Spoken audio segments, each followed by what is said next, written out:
जय श्री राधे कृष्ण। आप सभी का हमारे YouTube चैनल पे बहुत बहुत स्वागत है। आइए जानते हैं वर्ष 2023 आषाढ़ मास शुक्ल पक्ष में पड़ने वाली देवशयनी एकादशी व्रत के शुभ मुहूर्त के बारे में, पारण समय के बारे में, व्रत नियम महत्व के बारे में, इस व्रत में खास करके किन उपायों को करना चाहिए, किन चीजों का त्याग करना चाहिए, व्रत के दौरान किन नियमों का पालन करना चाहिए, तो आइए जानते हैं इन सबों के बारे में। आप सभी भक्तों को देवशयनी एकादशी व्रत की ढेर सारी शुभकामनाएं। आषाढ़ माह के शुक्ल पक्ष में पड़ने वाली एकादशी को इसे देवशयनी एकादशी, विष्णु शयनी एकादशी आदि नामों से जाना जाता है।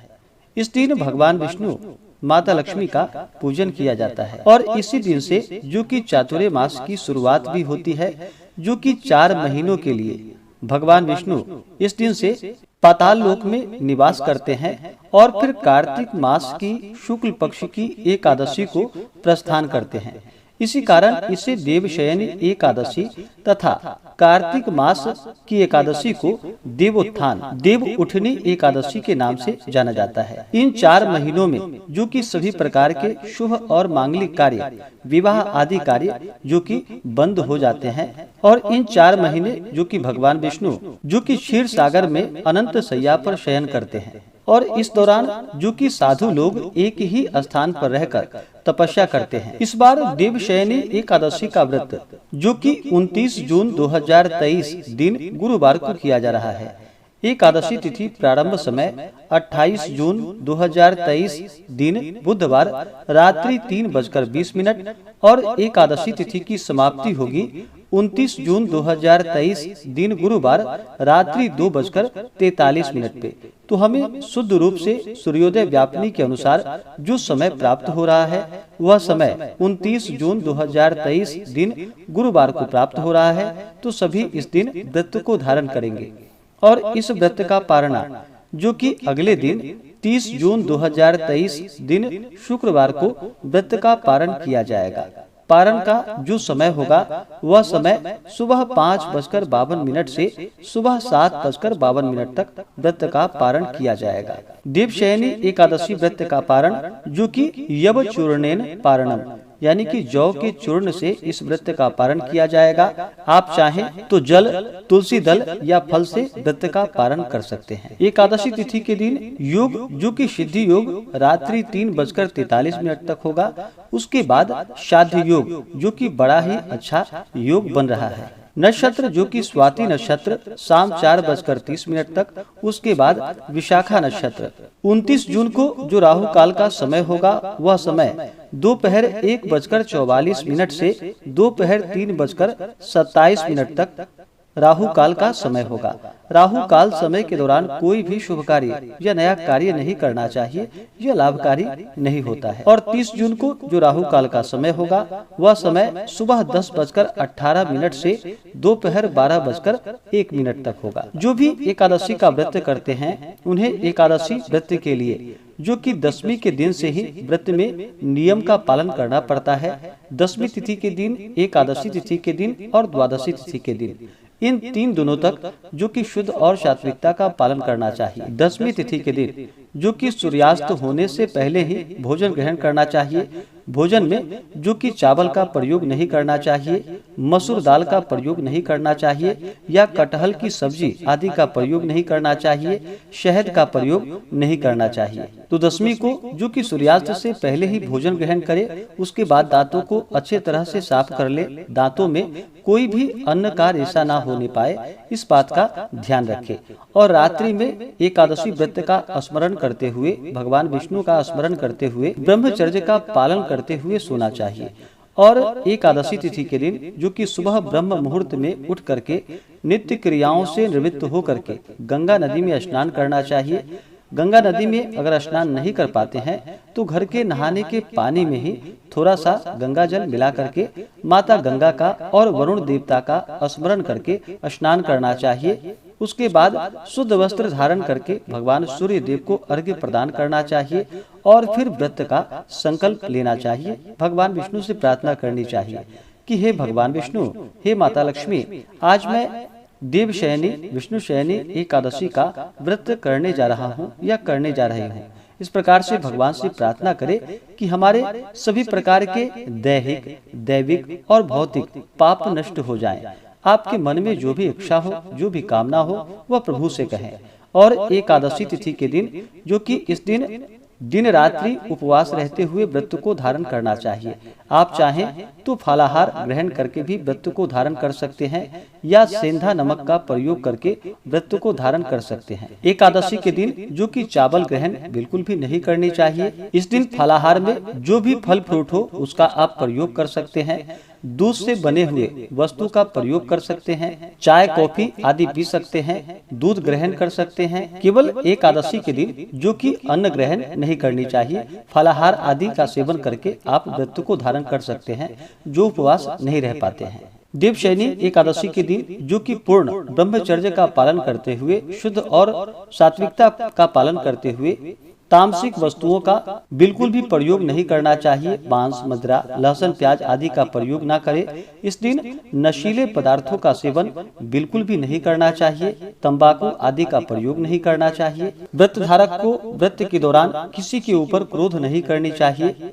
क्रोध करने से मुख से न निकलने वाले शब्द भी निकल जाते हैं, तो किसी के ऊपर क्रोध नहीं करनी चाहिए। शुद्ध और सात्विकता का पालन करना चाहिए।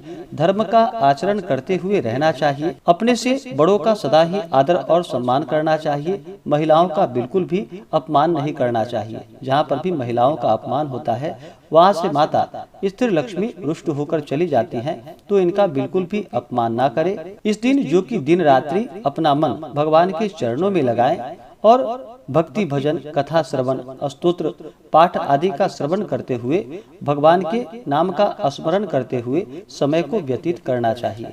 देवशयनी एकादशी के दिन, इस दिन जो कि भगवान का पूरे विधि विधान के साथ सुबह और शाम के वक्त पंचोपचार या कोटोपचार विधि के द्वारा भगवान का पूजन करना चाहिए। आषाढ़ शुक्ल देवशयनी एकादशी को इस दिन उपवास करके जहाँ तक हो सोना, चांदी, तांबा या पीतल की मूर्ति बनवाकर उनका यथोपलब्ध उपचारों से पूजन करके, जो कि पीताम्बर से विभूषित करके सफेद चादर से ढके हुए गद्दे, तकिया वाले पलंग पर जो कि शाम के समय में इस दिन भगवान को शयन कराना चाहिए, भगवान को सुलाना चाहिए।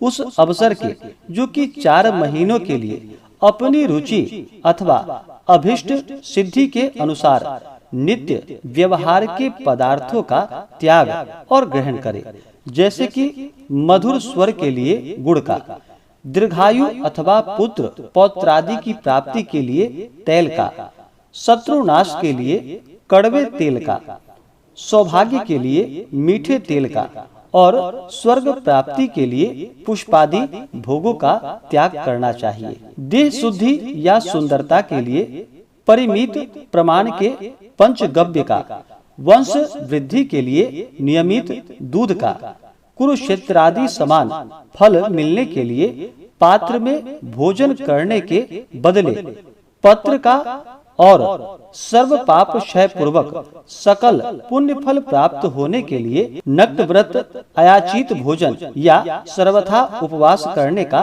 व्रत, जो कि देवशयनी एकादशी से लेकर के देव उठनी एकादशी तक जो कि 4 महीनों के लिए इन भक्ष्य भोज्यादि सभी पदार्थों के भक्षण करने का त्याग रखे और उपयुक्त 4 व्रतों में जो बन सके उनको ग्रहण करे तो महाफल की प्राप्ति होती है। यानी कि देवशयनी एकादशी से लेकर के देव उठनी एकादशी तक इन 4 महीनों के लिए अगर अपने प्रिय वस्तु का त्याग करते हैं, जो भी बतलाया गया है इसके अनुसार, तो इससे अभिष्ट सिद्धि की प्राप्ति होती है। एकादशी का व्रत जो कि हर माह के कृष्ण पक्ष और शुक्ल पक्ष की एकादशी तिथि के दिन किया जाता है। एक वर्ष में 24 एकादशी का व्रत होता है। वहीं पे अधिक मास या मल मास होने पर 2/26 एकादशी का व्रत होता है।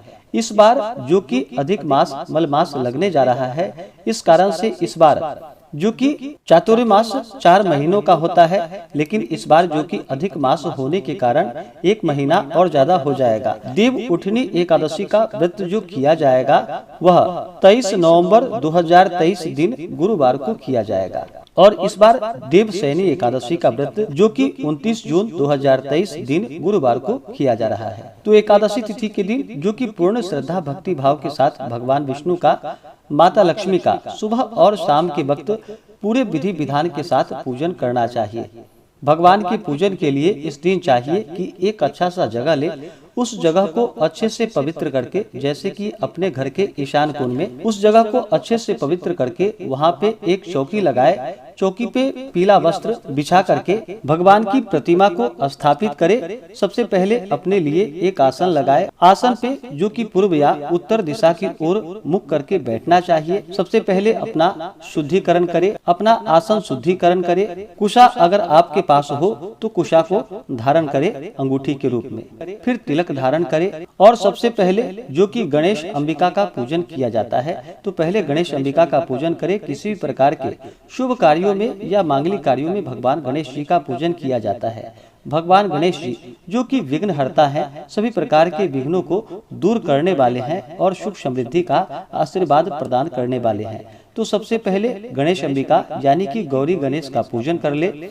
उसके बाद कलश को स्थापित करे। कलश के नीचे जो कि कुछ मिट्टी रखे, उसके ऊपर से सप्त धान्य रखे, उसके ऊपर कलश को स्थापित करे। कलश में जल डाले, सुपारी डाले, उसमें कुछ द्रव्य डाले, उसके ऊपर से आम का पल्लव रखे, उसके ऊपर जो कि चावल से भरा हुआ पूर्ण पात्र रखे, उसके ऊपर से पानी वाला एक नारियल रखे और फिर कलश देवता का पूजन करे। कलश में तीर्थों का, वरुण आदि देवताओं का आवाहन करे। उसके बाद फिर नवग्रह, इंद्रादि 10 दिक्पाल देवताओं का पूजन करे। उसके बाद फिर भगवान विष्णु और माता लक्ष्मी का पूरे विधि विधान के साथ पूजन करना चाहिए। भगवान विष्णु का इस दिन जो कि जल से अभिषेक करे, पंचामृत से अभिषेक करे, शुद्ध गंगा जल से अभिषेक करे, भगवान को पीला वस्त्र चढ़ाए, यज्ञोपवीत चढ़ाए। उसके बाद काले तिल भगवान को अर्पित करे। भगवान विष्णु को ध्यान रखे कि भगवान विष्णु को अक्षत नहीं चढ़ाया जाता है, अक्षत के जगह भगवान को तिल अर्पित की जाती है। तो भगवान विष्णु को अक्षत बिल्कुल भी नहीं चढ़ानी चाहिए। काले तिल चढ़ाए और तुलसी पत्र भगवान विष्णु जी को अर्पित करे। भगवान विष्णु को जो कि तुलसी अति प्रिय होता है, जब भी भगवान विष्णु का पूजन करते हैं या भगवान को भोग लगाते हैं, उस समय अवश्य ही तुलसी दल अर्पित करनी चाहिए। इसके बाद फिर धूप और दीप दिखाएं, अनेक प्रकार का नैवेद्य अपने श्रद्धा भक्ति भाव के साथ भगवान विष्णु को अर्पित करे। विशेष करके जो भी अभी गर्मी के मौसम में ऋतुफल आदि हो, भगवान को अर्पित करे। दूध से बने हुए वस्तु का भगवान को भोग लगाएं और जब भी भोग लगाते हैं तो तुलसी दल डाल करके ही भगवान को भोग लगाना चाहिए। या आप जो भी फलाहार ग्रहण करते हैं तो पहले उसे भगवान को भोग लगा दे, उसके बाद उसे प्रसाद के रूप में ग्रहण करनी चाहिए। इस प्रकार से भगवान को नैवेद्य अर्पित करने के बाद जल से आचमनी करवाएं। जब भी आप किसी को भोजन देते हैं तो भोजन के बाद जल अवश्य ही प्रदान करनी चाहिए। तो भगवान को नैवेद्य के बाद जल से आचमनी करवाएं, द्रव्य दक्षिणा चढ़ाएं, पुंगी फल, तांबूल, लौंग इलायची के साथ में यानी कि सुपारी, पान पत्र, लौंग इलायची के साथ में भगवान विष्णु को मुख शुद्धि के लिए अर्पित करें। इसके बाद फिर देवशयनी एकादशी व्रत का कथा श्रवण करे, भगवान विष्णु के स्तोत्र आदि का पाठ करे या श्रवण करे। इसी प्रकार से इस दिन भगवान का पूरे विधि विधान के साथ सुबह और शाम के वक्त पूजन करना चाहिए। और शाम के समय में विशेष प्रकार से भगवान विष्णु के लिए उनके शयन के लिए उत्तम व्यवस्था करनी चाहिए। और 4 महीनों के लिए जो कि भगवान योग निद्रा में चले जाते हैं और फिर देव उठनी एकादशी के दिन भगवान का प्रबोधन करना चाहिए, जागरण आदि का कार्य करना चाहिए, भगवान को जागृत करनी चाहिए। इससे अनंत गुना पुण्य फलों की प्राप्ति होती है। इस प्रकार से एकादशी व्रत के दिन भगवान का पूरे विधि विधान के साथ पूजन करना चाहिए। और द्वादशी तिथि के दिन जो कि सुबह अपने नित्य क्रियाओं से निवृत्त होकर के स्नान करके शुद्ध वस्त्र धारण करे, उसके बाद भगवान का पूजन और आरती कर ले। उसके बाद ब्राह्मणों को भोजन करवाएं, ब्राह्मणों को दान और दक्षिणा दें। अगर ब्राह्मणों को उस समय भोजन नहीं करवा पाते हैं तो उनके निमित्त जो भी आपसे अन्न हो, वस्त्र हो, उनके निमित्त निकाल करके रख दे। उसके बाद फिर कहीं मंदिर में दे आए या किसी ब्राह्मण को दे। इस प्रकार से ब्राह्मण भोजन करवाएं। ब्राह्मणों को दान और दक्षिणा अपने सामर्थ्य के अनुसार अवश्य ही प्रदान करनी चाहिए। बिना ब्राह्मण भोजन और बिना दान दक्षिणा दिए हुए व्रत का पुण्य फल प्राप्त नहीं हो पाता है। तो ब्राह्मणों को भोजन करवाएं, ब्राह्मणों को दान और दक्षिणा दे। उस दिन जहाँ तक हो सके द्वादशी तिथि के दिन जल से भरा हुआ घड़ा आदि का दान करे। अभी गर्मी का मौसम है तो इस दौरान जो कि छत्र, उपाहन यानी कि जूते आदि का दान करना चाहिए। अन्न, वस्त्र, गौ जो भी आपसे बन सके, जो भी सामर्थ्य हो उसके अनुसार अवश्य ही दान करना चाहिए। इसके बाद समय के अनुसार व्रत का पालन करना चाहिए। इस प्रकार से जो भी व्रत को धारण करते हैं उनके सभी प्रकार के पापों का नाश होता है। देवशयनी एकादशी का व्रत धारण करने से जो कि सभी प्रकार के पापों का नाश होता है और मनोवांछित फलों की प्राप्ति होती है और अंत समय में जो कि मोक्ष की प्राप्ति होती है। व्रत के दौरान जो भी माताएं बहनें अगर मासिक धर्म में होती हैं तो उन्हें व्रत तो धारण अवश्य ही करना चाहिए। व्रत में नियमों का पालन भी करना चाहिए। केवल आप भगवान का मूर्ति स्पर्श ना करें या पूजन आदि की सामग्री को स्पर्श ना करें। आप भगवान का जो कि मानसिक पूजन कर सकते हैं। व्रत के दौरान जो कि अपने मन को नियंत्रित करनी चाहिए, मन को भटकने नहीं देना चाहिए। व्रत के दौरान जहाँ तक हो सके मौन धारण करना चाहिए, कम बोलनी चाहिए, ज्यादा बात किसी से नहीं करनी चाहिए। चोर, पाखंडी, धूर्त आदि व्यक्तियों से जो कि दूरी बना करके रखनी चाहिए। इस प्रकार से जो भी सच्ची श्रद्धा के साथ देवशयनी एकादशी का व्रत करते हैं, भगवान का पूजन करते हैं, कथा श्रवण करते हैं, व्रत में नियमों का पालन करते हैं तो भगवान विष्णु अपना अवश्य ही कृपा प्रदान करते हैं। तो आशा करता हूँ कि यह जानकारी आपको अच्छा लगा हो। ऐसे ही ज्ञानवर्धक जानकारियाँ प्राप्त करने के लिए हमारे इस चैनल पे अगर आप नए हैं तो चैनल को लाल बटन दबा करके सब्सक्राइब करें, साथ में बेल आइकन घंटी को दबाएं ताकि मेरे वीडियो का नोटिफिकेशन आपको समय से मिलता रहे। वीडियो को लाइक करें, शेयर करें। सुखी रहें और स्वस्थ रहें। जय श्री राधे कृष्ण। धन्यवाद।